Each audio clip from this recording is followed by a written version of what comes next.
حی علی الفلاح۔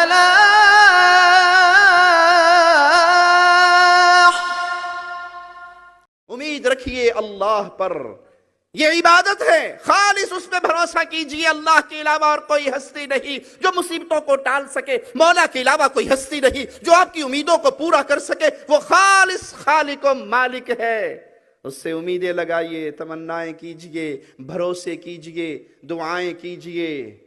یہ پیارے حبیب ہیں جناب محمد الرسول اللہ صلی اللہ علیہ وسلم۔ ابو بکر صدیق کے ساتھ ہیں، غار کے اندر ہیں، دشمن غار کے دہانے پہ کھڑا ہے۔ ابو بکر کہتے ہیں یا رسول اللہ صلی اللہ علیہ وسلم، اگر یہ صرف اپنے قدموں کی طرف دیکھ لیں تو ان کی نظر ہمارے اوپر پڑ جائے گی۔ پیارے حبیب نے مسکرا کر کہا ابو بکر اس کے بارے میں تمہارا کیا گمان ہے جن کا مالک خالق مددگار اللہ ہو؟ ہم تو اللہ کے بھروسے پہ ہیں، اللہ ہماری مدد کرنے والا ہے۔ اگر آپ کی امیدیں اللہ سے ہوئی، اولاد لینے میں، رزق لینے میں، شفا لینے میں، سوال پورے کروانے میں، تو آپ اہل ایمان ہیں، آپ اہل توحید ہیں۔ اور اگر آپ کی امیدیں اللہ سے ہٹ کے غیروں سے لگی، مردوں سے لگی، مخلوقات سے لگی، کسی درگاہ کی آپ نے انگوٹھی پہن کے، اس میں پتھر فیروزہ پہن کے امید اور بھروسے کر لیے کہ اب فلاں بیماری ٹل جائے گی، اب فلاں مصیبت ٹل جائے گی، بابا جی کا تعویذ میرے گلے میں آ گیا، اب مصیبتیں ختم ہو جائیں گی، فلاں پیر صاحب کے پاس جا کے ہم نے ڈنڈے کھا لیے، دھنکے شاہ کے سوٹے کھانے کے بعد مصیبتیں قریب نہیں آتی۔ آپ کی امیدیں اللہ پر ہیں، آپ ایمان باللہ میں صادق ہیں، آپ کی امیدیں غیر اللہ پہ ہیں، تو آپ اس عبادت میں غیر کو شریک کر کے شرک کا جرم کر رہے ہو، اور مشرک کبھی رب کا پیارا نہیں بن سکتا۔ بھروسے اللہ پہ کیجئے، مانگیے اللہ سے، پکاریے اللہ کو۔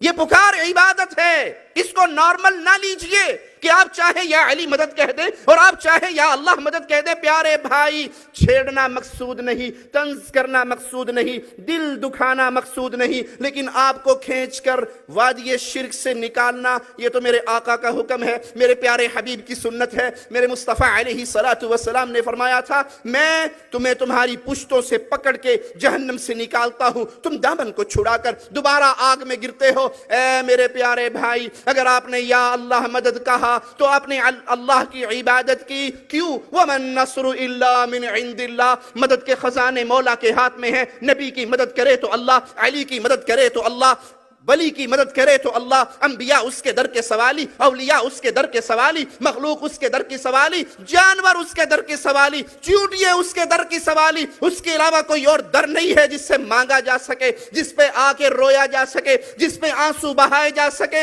پیارے حبیب جناب محمد الرسول اللہ صلی اللہ علیہ وسلم نے یہی حکم دیا تھا، جب مانگنا ہے تو اللہ سے مانگیے۔ آپ نے کہا یا اللہ مدد، آپ نے اللہ کی عبادت کی، آپ نے اس توحید کو سمجھا، آپ ایمان باللہ میں پاس ہو گئے، اور آپ نے کہا یا فلاں مدد، یا فلاں مدد، یا پیر مدد، یا شیخ مدد، یا مرشد مدد، اور وہ فوت ہو کے قبروں میں دفن ہو چکا ہے، وہ اس زمین کے اندر جا چکا ہے، وہ اس دھرتی پہ موجود نہیں ہے، وہ ظاہری اسباب میں آپ کو کچھ دے نہیں سکتا، بلکہ آپ سے ما فوق الاسباب والے معاملے میں جا کر قبر کی مٹی میں دفن ہو گیا ہے۔ اب اگر آپ غیر کو پکارتے ہو تو آپ نے اللہ کی عبادت میں غیر کو شریک کیا، اللہ کے پیاروں میں شامل نہ ہو سکیں گے۔